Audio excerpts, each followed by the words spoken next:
सहनाववतु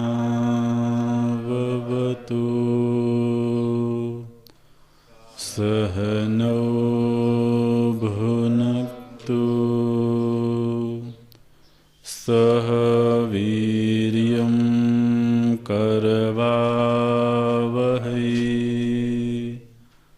तेजस्विनावधीतमस्तु मा विद्विषावहै।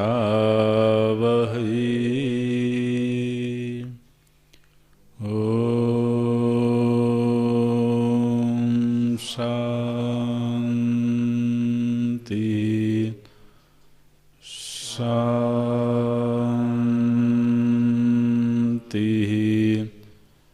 शान्ति।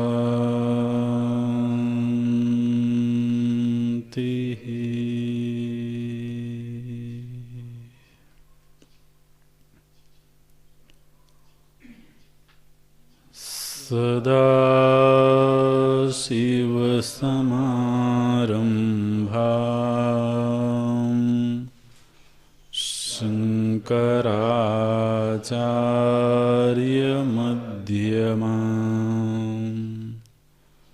अस्मदाचार्यपर्यन्ताम् वन्दे गुरुपरम्पराम्।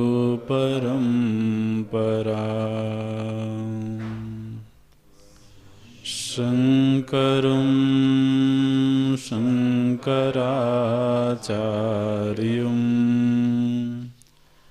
केशवं बादरायणम् सूत्रभाष्यकृतौ वन्दे भगवन्तौ पुनः पुनः भगवन्तौ पुनः पुनः। अखण्डं सच्चिदानन्दम् अवाङ्मनसगोचरम् आत्मानम् अखिलाधारम्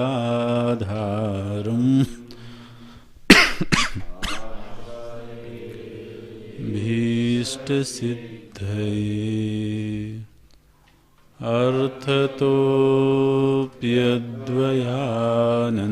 अर्थतोऽप्यद्वयानन्दान् अतीतद्वैतभानतः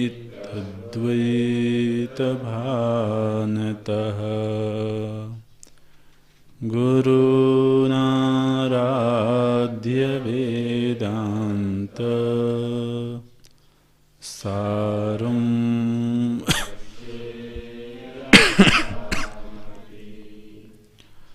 सारं वक्ष्ये यथामति।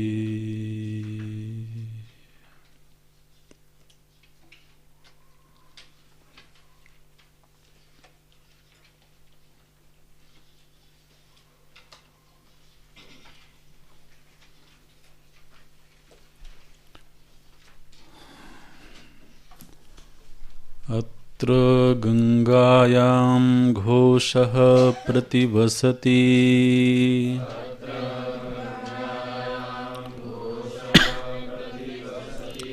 इति वाक्यवत् जहल्लक्षणापि न संगच्छते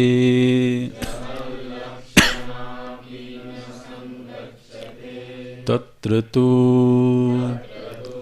गंगाघोषयोः आधार आधेय भावलक्षणस्य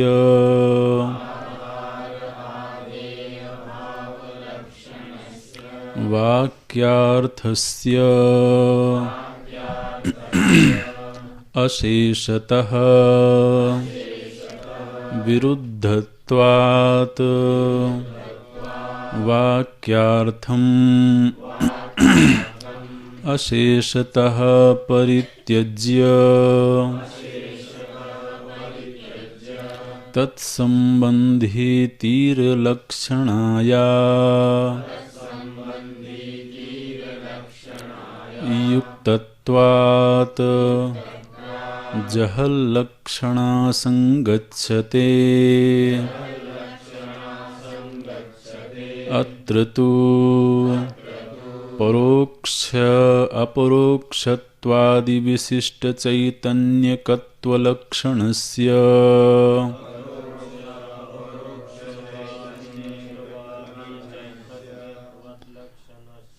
परोक्षत्व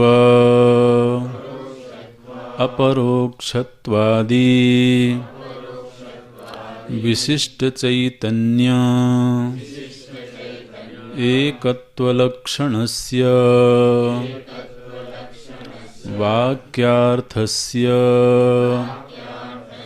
भागमात्रे विरोधात् भागान्तरम् अपि परित्यज्य अन्यलक्षणाया अयुक्तत्वात् जहल्लक्षणा न संगच्छते। न च गंगापदम् स्वार्थपरित्यागेन तीर्थपदार्थं यथा लक्षयति तीर्थपदार्थं यथा लक्षयति तथा तत्पदं त्वं पदं वा स्वार्थपरित्यागेन त्वं पदार्थं तत्पदार्थं वा लक्षयतु। अतः कुतः जहल्लक्षणा न संगच्छते इति वाच्यम्।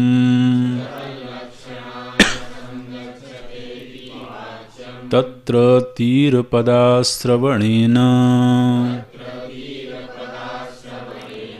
तदर्थ अप्रतीतौ लक्षणया तत्प्रतीति अपेक्षायाम् अपि तत्त्वं पदयोः श्रूयमाणत्वेन तदर्थप्रतीतौ लक्षणया पुनः अन्यतरपदेन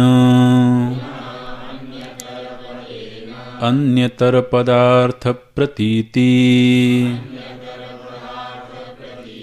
अपेक्षा अभावात्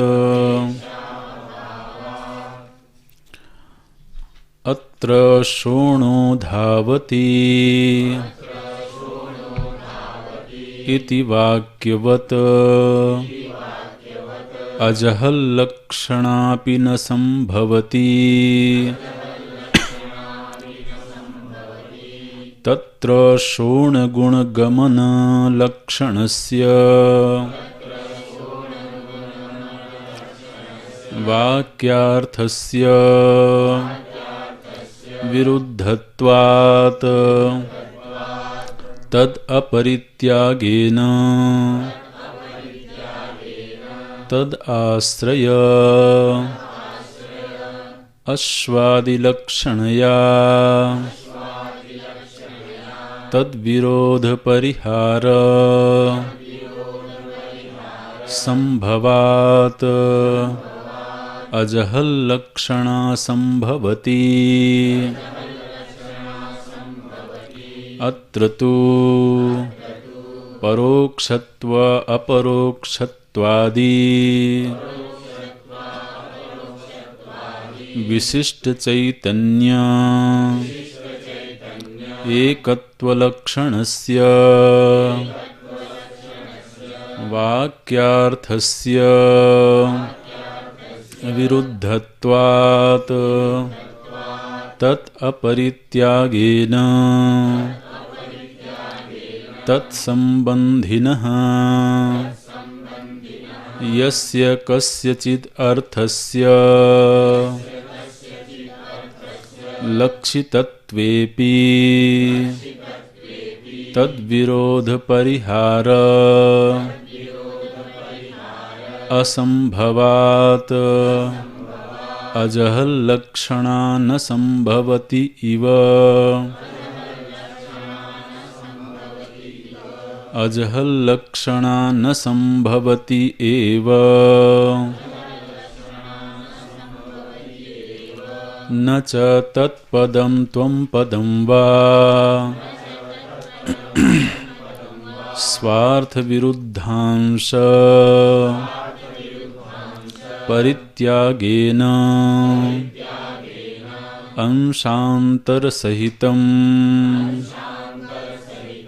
त्वं पदार्थं तत्पदार्थं वा लक्षयतु अतः कथं प्रकारान्तरेण भागलक्षणा अंगीकरणम् इति वाच्यम्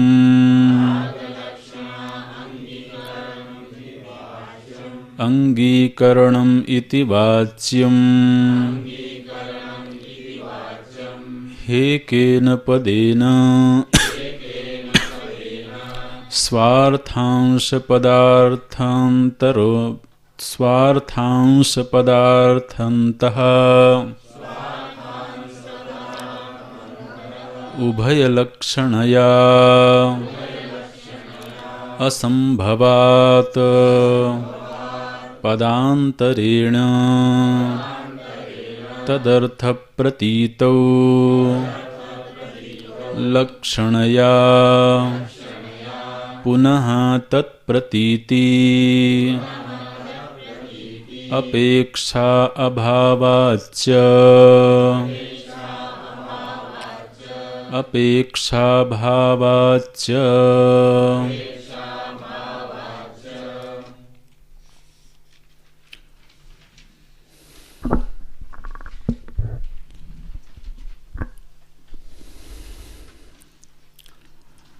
गंगायां घोषः प्रतिवसति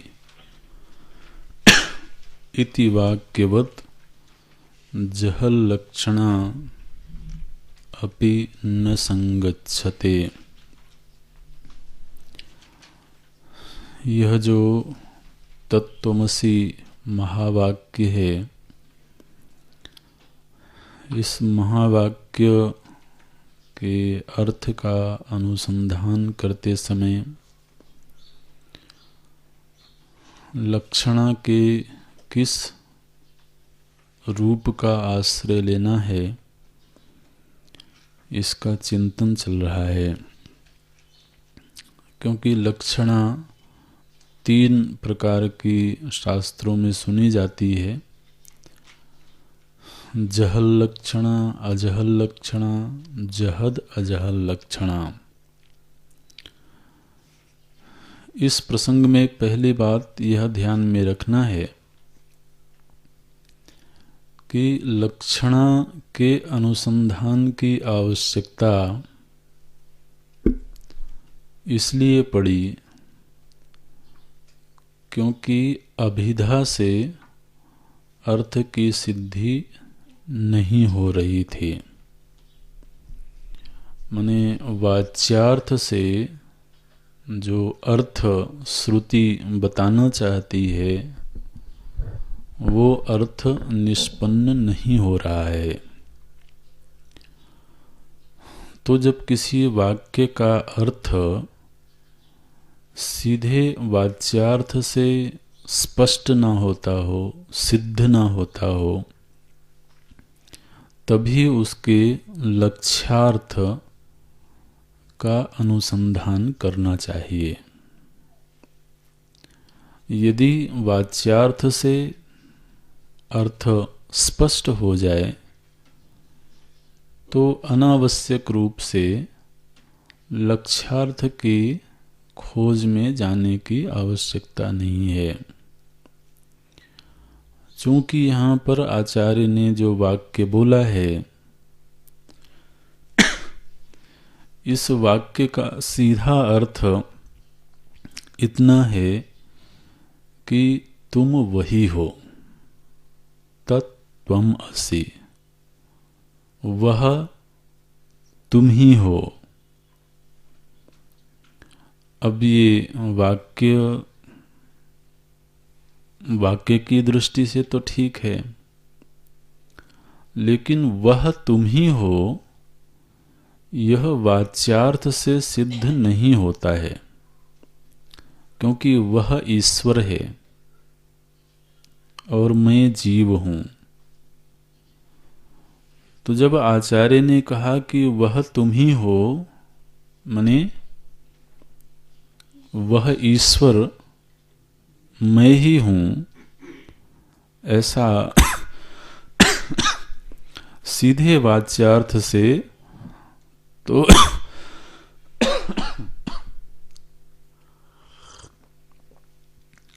शिष्य के मन में कुछ संगति नहीं लगती है। उसको लगता है कि वह ईश्वर है, वह सर्वज्ञ है, सर्वशक्ति है, मैं अल्पज्ञ हूँ, अल्पशक्ति हूँ, परिच्छिन्न हूँ।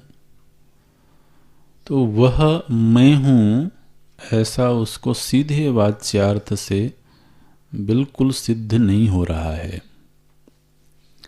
इसलिए वह शिष्य आचार्य के द्वारा बोले गए वाक्य के लक्ष्यार्थ का अनुसंधान करता है, क्योंकि उसको आचार्य के प्रति भरोसा है, पूरा भरोसा है।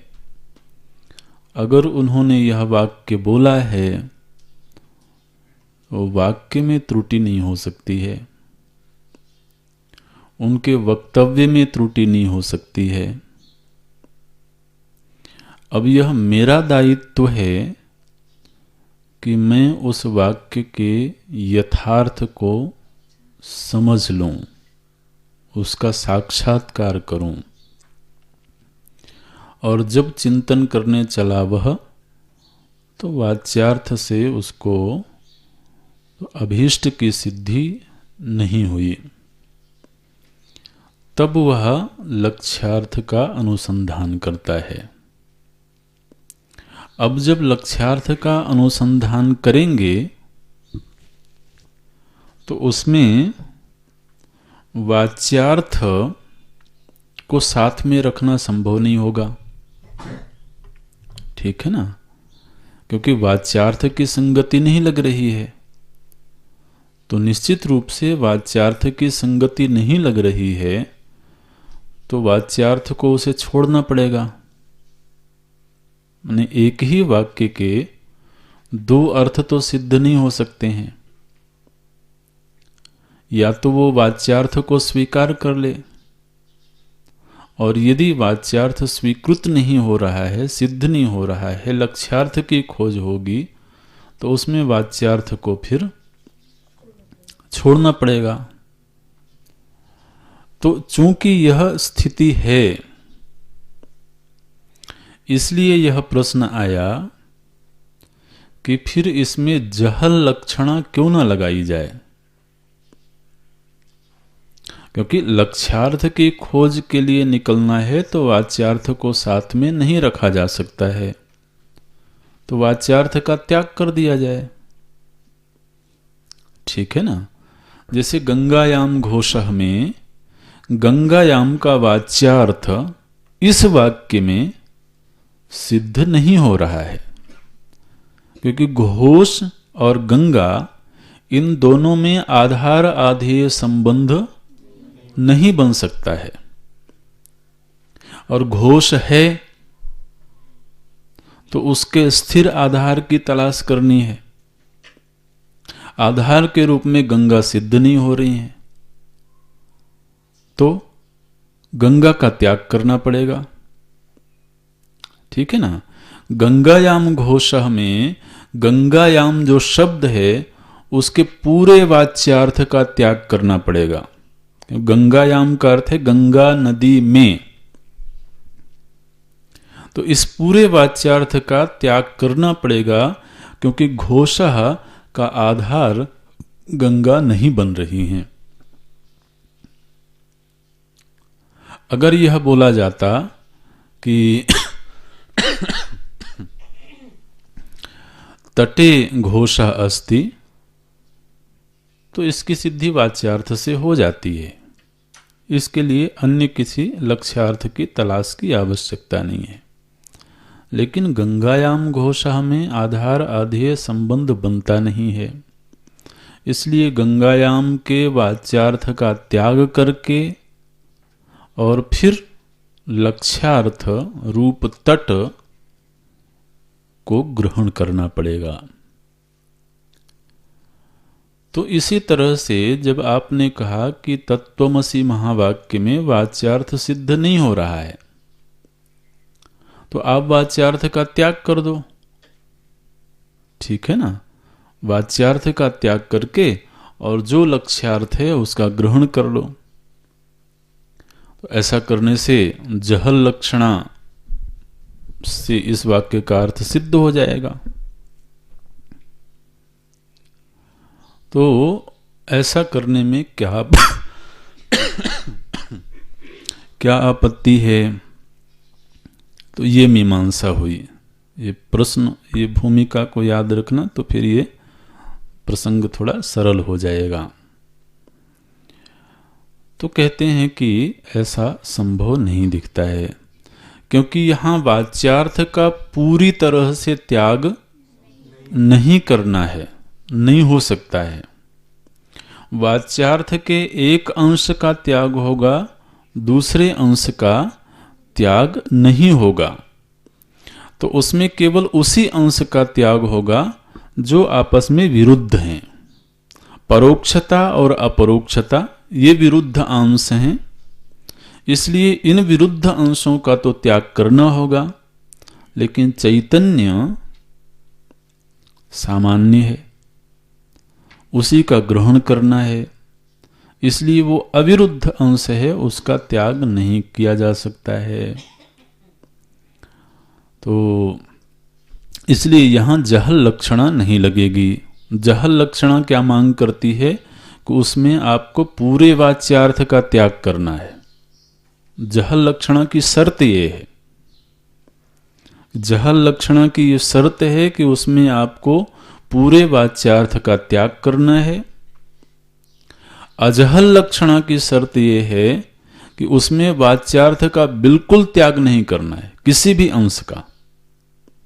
वाच्यार्थ के किसी भी अंश का त्याग किए बिना आपको अन्य अर्थ को साथ में जोड़ना है। इसको बोलते हैं अजहल लक्षणा। तो जहल लक्षणा की शर्त इस वाक्य में सिद्ध नहीं हो रही है, क्योंकि हम पूरे अंश का त्याग नहीं कर सकते हैं। तो देखिए, अत्र गंगायाम घोषः प्रतिवसति इति वाक्यवत् जहल लक्षणा अपि न संगच्छते। गंगायाम घोषः में जहल लक्षणा कैसे लग गई?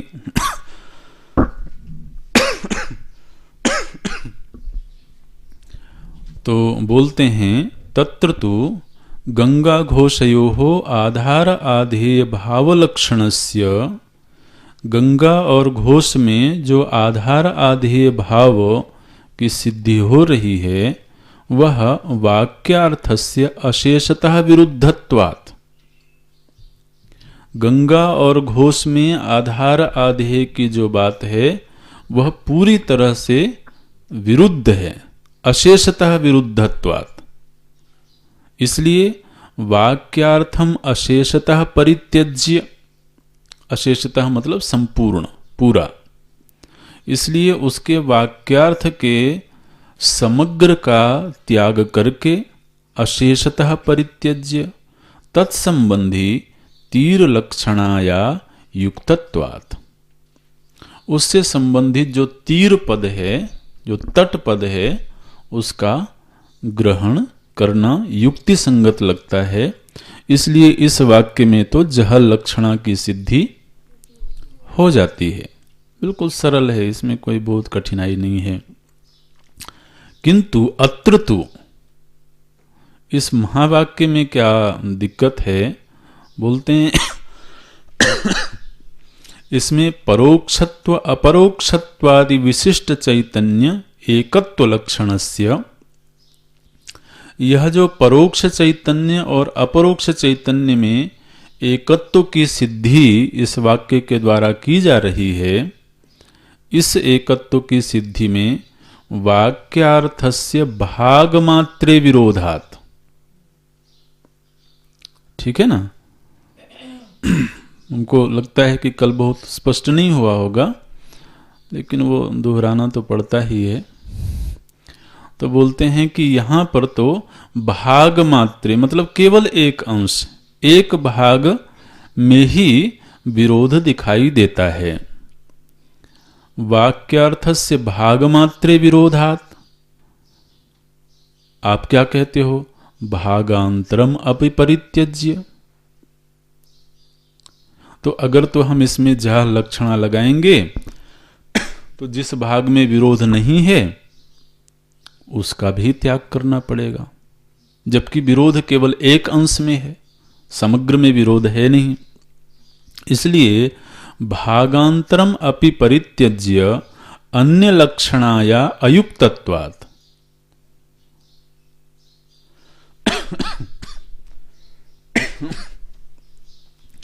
तो जिस भाग में विरोध नहीं है उसका भी त्याग करके तो अन्य अर्थ का ग्रहण करना यह युक्ति संगत नहीं मालूम पड़ता है। इसलिए इसमें जहल लक्षणा न संगच्छते,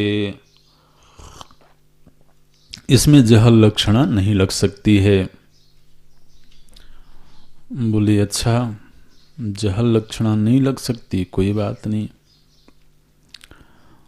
तो हम एक तर्क और देते हैं इसी के संदर्भ में, वो क्या है, बोले वो ये है कि गंगा पदम स्वार्थ परित्यागेन तीर पदार्थम यथा लक्षयति। ध्यान देना, ये जो गंगायाम घोषः प्रतिवसति वाक्य है, इसमें गंगा पद ने, गंगायाम पद ने अपने अर्थ का त्याग किया, ठीक है। गंगायाम पद ने अपने अर्थ का त्याग किया, लेकिन इस गंगायाम पद ने ही अपने तट का संकेत भी किया।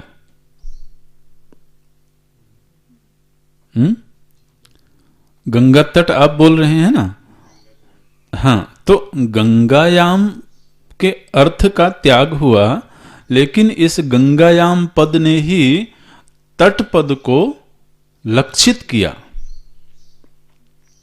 तो क्या बोल रहे हैं, गंगा पदम स्वार्थ परित्यागेन, इस गंगा पद ने अपने अर्थ का, स्वार्थ मतलब अपना अर्थ, तो गंगा पद ने अपने अर्थ का तो परित्याग किया, किंतु तीर पदार्थम यथा लक्षयति, उसने तीर पद के अर्थ का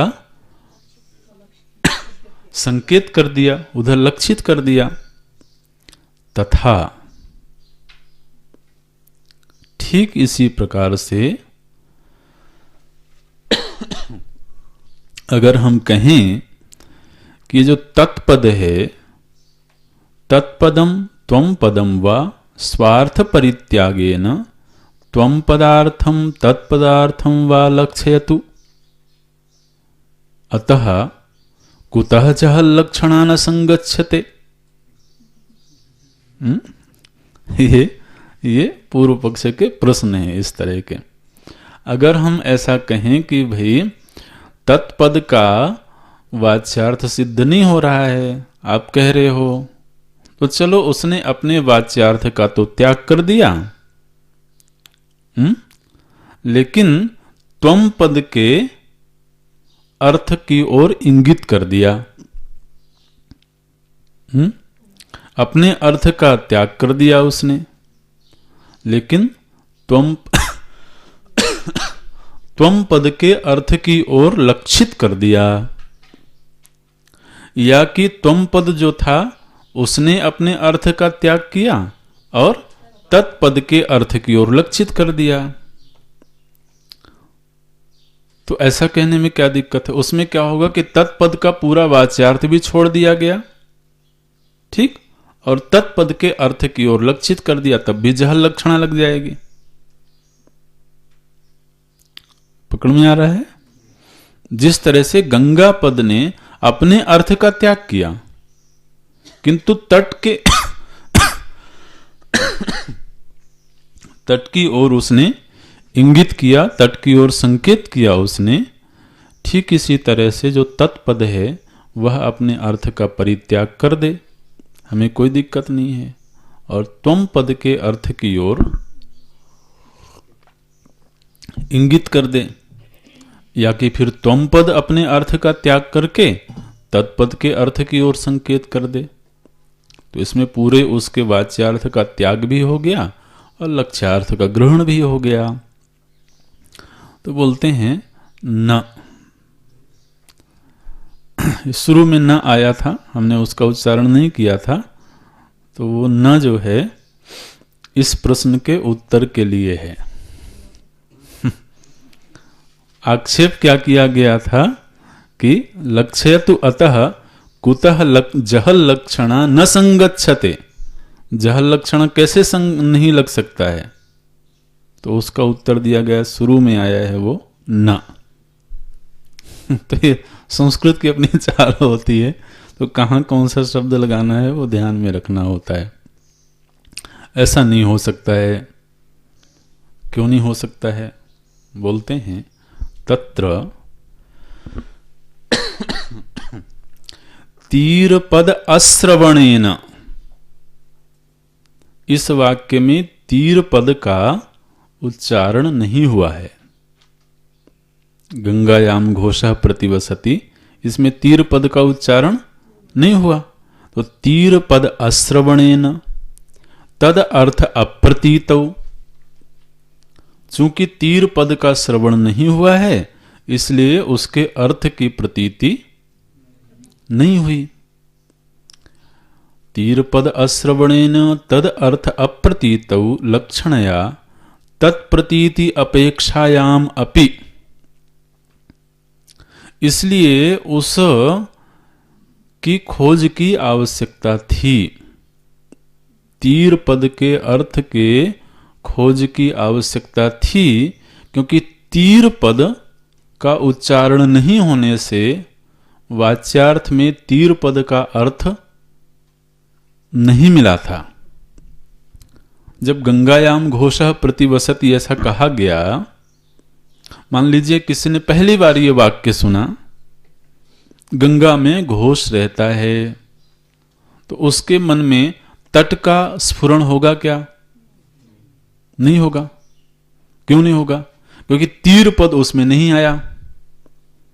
अगर तो वाक्य ऐसा बनाया जाता गंगायाम तटे घोषः प्रतिवसति, तो तट पद का अर्थ उसके चित्त में प्रकट हो जाता, किंतु तट पद का उच्चारण हुआ ही नहीं, इसलिए तट के अर्थ का भी उसके मन में स्फुरण नहीं हुआ। इसलिए जिस अर्थ का स्फुरण नहीं हुआ है, लक्ष्यार्थ वही बनेगा ना।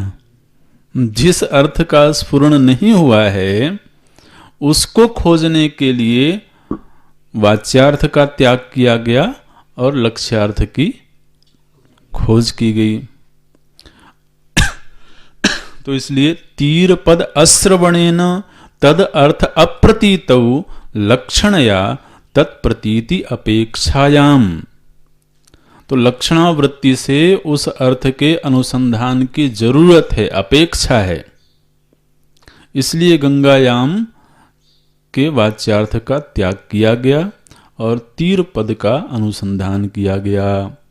लेकिन यहां पर तो महाराज तत्पद का श्रवण भी हो रहा है और त्वम पद का श्रवण भी हो रहा है, ठीक है, और दोनों का अर्थ स्फुरण हो रहा है।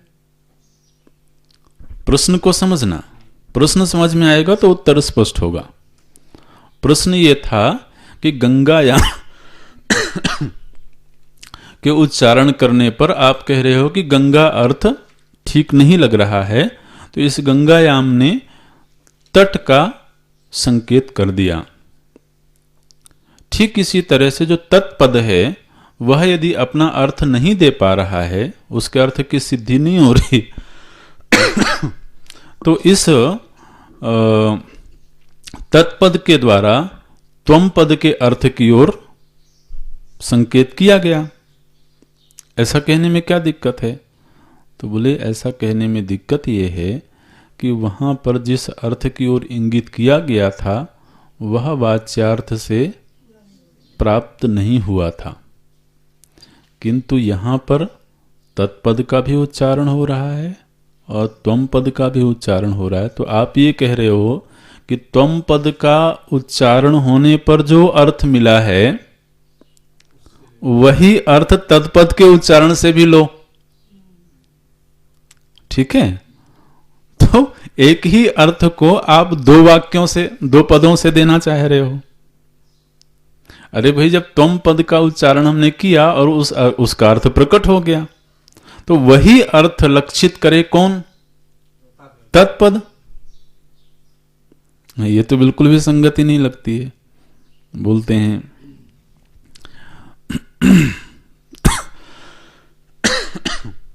तत्र तीर पदार्थ अश्रवणेन तद अर्थ अप्रतीतौ लक्षण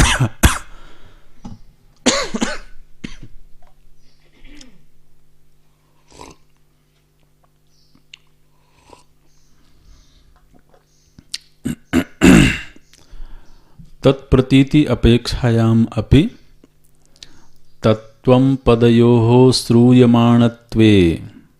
यहाँ पर तो तत्पद का भी श्रवण हो रहा है और त्वम पद का भी श्रवण हो रहा है और तदर्थ प्रतीतौ, और उन दोनों के अर्थ की प्रतीति भी हो रही है। अब पुनः अन्यतर पदेन अन्य पदार्थ प्रतीति अपेक्षा नहीं है कि जब एक पद से उसके अर्थ की प्रतीति हो गई, माने तुम पद बोलने से उसके अर्थ का ज्ञान हो गया, तो उसी अर्थ को पाने के लिए तत्पद बोलने की आवश्यकता नहीं है। और तत्पद के अर्थ की प्रतीति हो गई, ज्ञान हो गया, तो अब उसी अर्थ को पाने के लिए तुम पद को बोलने की जरूरत नहीं है। इसलिए इन दोनों ही पदों का प्रयोग करने पर एक दूसरे के अर्थ की खोज की जाए, इसकी आवश्यकता नहीं है। पुनः अन्यतर पदेन अन्यतर पदार्थम, अन्य पद से मतलब तत्पद से त्वम पद के अर्थ का या त्वम पद से तत्पद के अर्थ का प्रतीति अपेक्षा अभावात, इसकी अपेक्षा नहीं है। इसलिए यहां पर आपने जो कहा कि गंगायाम से तट का अर्थ ले लेना चाहिए, इसी तरह से तत्पद से त्वम का अर्थ ले लेना चाहिए। ऐसा करने पर जहल लक्षणा लग जाएगी, वो यहां सिद्ध नहीं हो रहा है। तो जहल लक्षणा से इस वाक्य के अर्थ की सिद्धि नहीं हो सकती, ये स्पष्ट कर दिया गया। बोले अच्छा कोई बात नहीं, अजहल लक्षणा लगाते हैं। तो आगे बोलते हैं अत्र शोणो धावति इति वाक्यवत। संस्कृत की भाषा बहुत कठिन नहीं है, अभ्यास करने से सरल लगने लगती है। अत्र शोणो धावति इति वाक्यवत, इस वाक्य की तरह अजहल लक्षणा अपि न संभवति, इस वाक्य में अजहल लक्षणा भी नहीं लग सकती है। अच्छा, आप ऐसा कैसे कह सकते हो? बोले देखिए, शोणो धावती में अजहल लक्षणा कैसे लगी थी वो हम पहले बताते हैं। तत्र शोण गुण गमन लक्षणस्य वाक्यार्थस्य विरुद्धत्वात्। शोणो धावती में जब यह कहा गया कि लाल दौड़ रहा है, तो लाल और दौड़ना इन दोनों पदों में आपस में विरोध दिख रहा है। ठीक है। शोण गुण गमन लक्षणस्य, शोण गुण मतलब लाल गुण और गमन क्रिया, इन दोनों में ही वाक्यार्थ से विरुद्धत्वात्, इन दोनों में ही विरोध है क्योंकि लाल दौड़ नहीं सकता है। तो विरुद्धत्वाद तद अपरित्यागेन, तो जब दोनों में विरोध था तो आपने लाल का त्याग क्यों नहीं कर दिया? ठीक है ना। लाल दौड़ रहा है, इसमें लाल और दौड़ना इन दोनों में विरोध दिख रहा है, तो आप लाल का त्याग कर दो। बोले नहीं, लाल का त्याग किए बिना भी हम लक्षणावृत्ति से इस वाक्य की सिद्धि कर सकते हैं। तद अपरित्यागेन तद आश्रय अश्वादि लक्षणया, उस लाल के आश्रयभूत अश्व आदि का ग्रहण कर लिया गया। माने लाल का त्याग भी नहीं हुआ और अश्व का ग्रहण भी हो गया। अच्छा, अश्वादि लक्षणया तद विरोध परिहार संभवात, तो जैसे ही हमने अश्व का ग्रहण किया तो लाल और दौड़ने में जो विरोध दिख रहा था उस विरोध का परिहार हो गया। ध्यान देना। जब शोणो धावती वाक्य बोला गया तो उसमें लाल दौड़ रहा है, इसमें दौड़ने और लाल में विरोध दिख रहा है। तो लक्षणा की प्रकृति यह है कि यदि वाक्यार्थ में विरोध दिख रहा हो तो उस विरुद्ध अंश का त्याग कर दो आप। ठीक है ना। जैसे परोक्षता अपरोक्षता में विरोध दिख रहा है तो आप इस अंश का त्याग कर दो। तो इसी तरह से लाल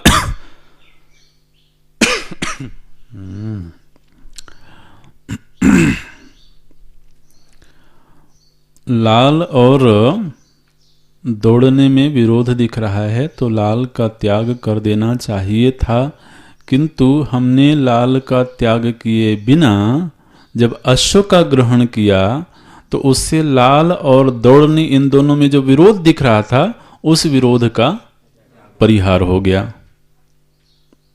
हमें कुछ त्यागना भी नहीं पड़ा और जो विरोध था उसका भी परिहार हो गया। लाल को हमने अश्व के साथ जोड़ दिया तो लाल अश्व दौड़ रहा है, विसंगति लग गई। बिना कुछ त्यागे भी विरोध का परिहार हो गया, इसलिए यहां अजहल लक्षणा की सिद्धि हो जाती है। तद आश्रय अश्वादि लक्षणया तद विरोध परिहार संभवाद अजहल लक्षणा संभवती। यहां अजहल लक्षणा सिद्ध हो गई कि वाच्यार्थ का बिल्कुल भी त्याग नहीं हुआ और लक्ष्यार्थ का ग्रहण भी हो गया। किंतु अत्र तो परोक्षत्व अपरोक्षत्वादि विशिष्ट चैतन्य एकत्व लक्षणस्य, जो परोक्ष चैतन्य और अपरोक्ष चैतन्य में एकत्व की सिद्धि की जा रही है, इसमें वाक्यार्थस्य विरुद्धत्वात् तत् अपरित्यागेन तत्संबंधिनः। आप क्या कह रहे हो कि इस परोक्ष चैतन्य और अपरोक्ष चैतन्य में किसी भी अंश का त्याग मत करो। अजहल लक्षण की शर्त यही है ना। किसी भी अंश का त्याग नहीं करना है, किसी भी अंश का त्याग नहीं करना है और साथ में कुछ और ला करके जोड़ना है। तो आपने कहा कि परोक्षत्व विशिष्ट चैतन्य, अपरोक्षत्व विशिष्ट चैतन्य, इसको पूरा का पूरा आप रखो और साथ में कोई और अर्थ ला करके जोड़ो इसमें। तो क्या बोल रहे हैं कि तद अपरित्यागेन, विरुद्धत्वादि, विरोध होने पर भी इनका त्याग किए बिना तत्संबंधी यस्य कस्यचिद अर्थस्य, माने कोई और नया अर्थ ला करके इसमें जोड़ो। यस्य कस्यचिद अर्थस्य लक्षितत्वेपि तद विरोध परिहार असंभवात्, माने इनमें जो विरुद्ध अंश था उनके विरोध का परिहार नहीं हो रहा है, चाहे आप इसमें और कुछ भी ला करके जोड़ दो।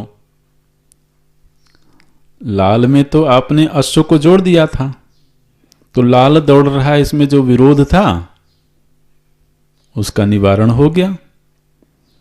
किंतु परोक्ष चैतन्य और अपरोक्ष चैतन्य में जो विरुद्ध अंश है, परोक्षता अपरोक्षता, इसका निवारण अन्य कोई और अर्थ ला करके जोड़ देने से भी नहीं हो रहा है।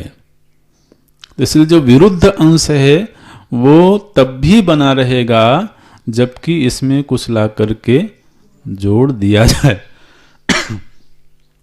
तत्संबंधी यस्य कस्यचिद अर्थस्य लक्षितत्वेपि, अन्य कोई लक्षण ले आने पर भी तद विरोध परिहार असंभवात्, ये असंभवात को ध्यान में रखना। विरोध का परिहार संभव नहीं दिख रहा है, इसलिए यहां अजहल लक्षणा न संभवती एव, यहां अजहल लक्षणा भी सिद्ध नहीं हो सकती है। स्पष्टम? तो वो जो दृष्टांत है उसमें अजहल लक्षणा की सिद्धि कैसे हुई है, ये जब हमें स्पष्ट रहेगा तो फिर दार्शांत में जो निर्णय देना है उसकी सिद्धि हो जाएगी। अच्छा, तो इससे सिद्ध नहीं हुआ, बोले लाओ एक और तर्क देते हैं, इससे शायद हो जाए। तो ये इसमें एक अंतिम तर्क और देते हैं। इसी अजहल लक्षणा की सिद्धि नहीं हो सकती है, इसके लिए न च तत्पद त्वम पदम वा स्वार्थ विरुद्ध अंश परित्यागेन अंशांतर सहितम त्वम पदार्थम तत्पदार्थम वा लक्षयतु, अतः कथम प्रकारांतरेण भाग लक्षणा अंगीकरणम इति वाच्यम। तो बोलते हैं कि भाई इसमें आपने ये कहा कि वाच्यार्थ के विरुद्ध अंश का त्याग किए बिना ही कोई और अर्थ लाने पर विरोध का परिहार नहीं हो रहा है। इसी के आधार पर आपने इसको नकार दिया था। अब हम ये कहते हैं कि ये जो तत्पद है इसके विरुद्ध अंश को छोड़ देते हैं और यह तत्पद त्वम पद के अर्थ की ओर लक्षित कर दे, तो तत्पद से त्वम पद का अर्थ सुरक्षित हो जाएगा। ध्यान देना, क्योंकि अजहल लक्षणा में कुछ भी छोड़ना नहीं है। तो तत्पद ने त्वम पद के अर्थ को लक्षित करके उसको सुरक्षित कर लिया और त्वम पद ने तत्पद के अर्थ की ओर लक्षित करके उसको सुरक्षित कर लिया। तो एक पद ने दूसरे पद के अर्थ की ओर लक्षित किया और दोनों के अर्थ सुरक्षित भी हो गए, किसी का त्याग नहीं करना पड़ा। यदि ऐसा कहा जाए तो तत्पदम त्वम पदम व स्वार्थ विरुद्धांश परित्यागेन अंशांतरम सहितम, वह अंशांतर मतलब दूसरे के अंश का, दूसरे के अर्थ का ग्रहण करके त्वम पदार्थम तत्पदार्थम व लक्ष्यति, लक्षयतु माने जो तत्पदार्थ है वो त्वम पदार्थ को लक्षित कर दे और त्वम पदार्थ तत्पदार्थ को लक्षित कर दे।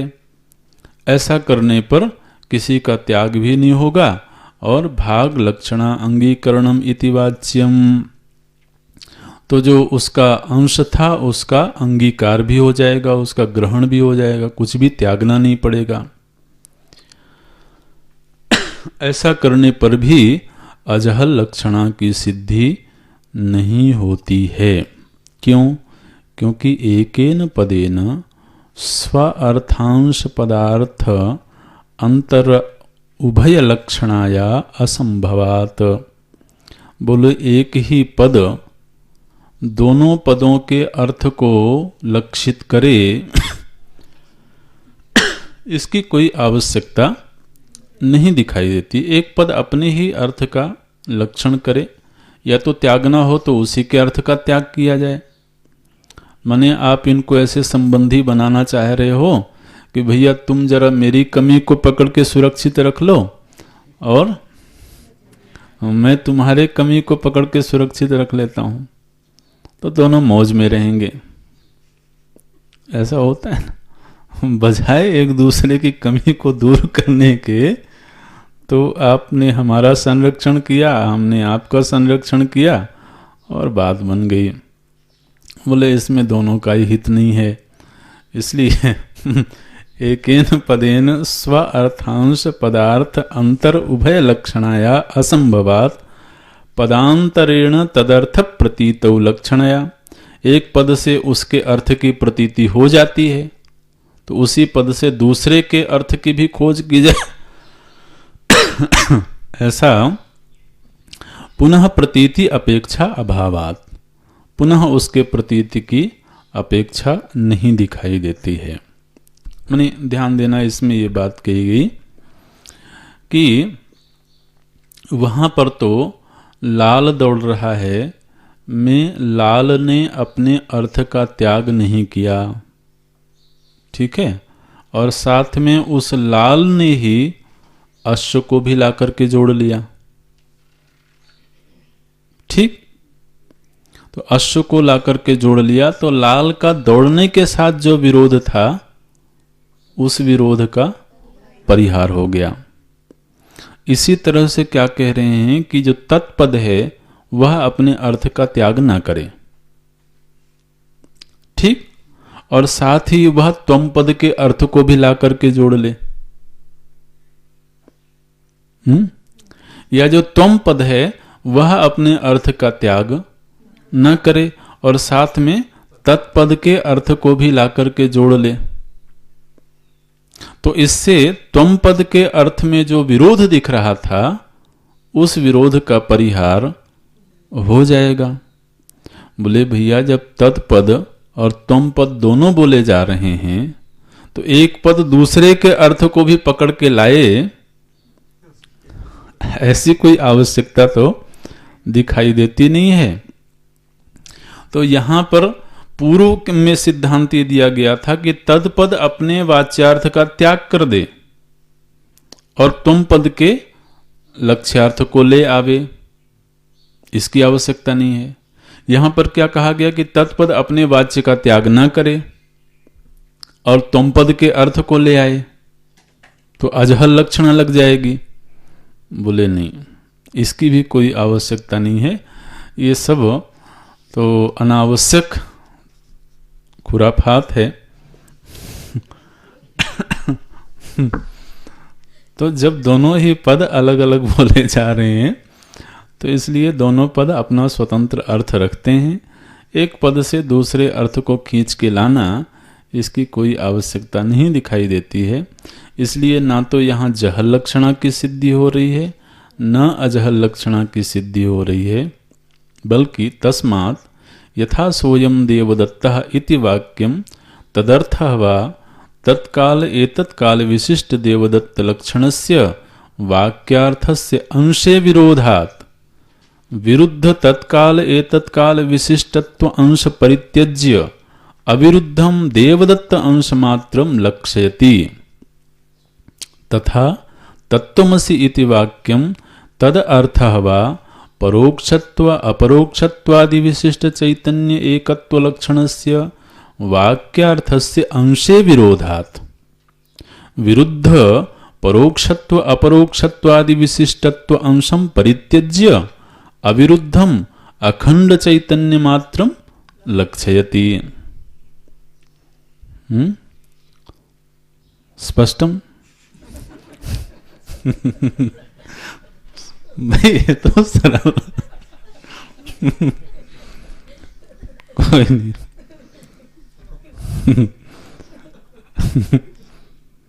भाई इसमें ये कहा गया है, इतनी मीमांसा होने के बाद में बोलते हैं जिस तरह से सोयम देवदत्ता इति वाक्यम,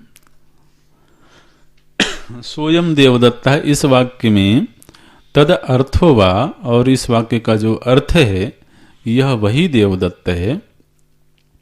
इसमें किस अंश का विरोध था? बोले तत्काल विशिष्ट और एतत्काल विशिष्ट।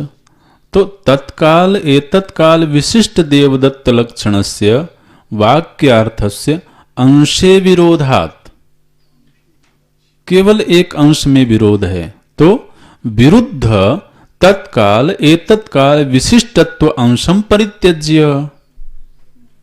ठीक है, जो विरुद्ध अंश है तत्काल एतत्काल, उसका परित्याग कर दिया और अविरुद्धम देवदत्त अंश मात्रम लक्षयति। जो अविरुद्ध देवदत्त लक्षण है उसकी ओर संकेत कर दिया गया। तो इसमें एक अंश का त्याग भी हुआ, जो विरुद्ध अंश था ये तत्काल तत्काल, उसका त्याग हुआ, और जो अविरुद्ध अंश है देवदत्त उसका ग्रहण भी हो गया। तो जहद अजहद लक्षणा, कुछ त्याग भी हुआ कुछ ग्रहण भी हुआ, ये लक्षणा लग गई। ठीक इसी तरह से तथा तत्त्वमसि इति वाक्यम, इसी तरह से तत्त्वमसि इस वाक्य में तद अर्थो वा, और उसका जो अर्थ है, क्या अर्थ है?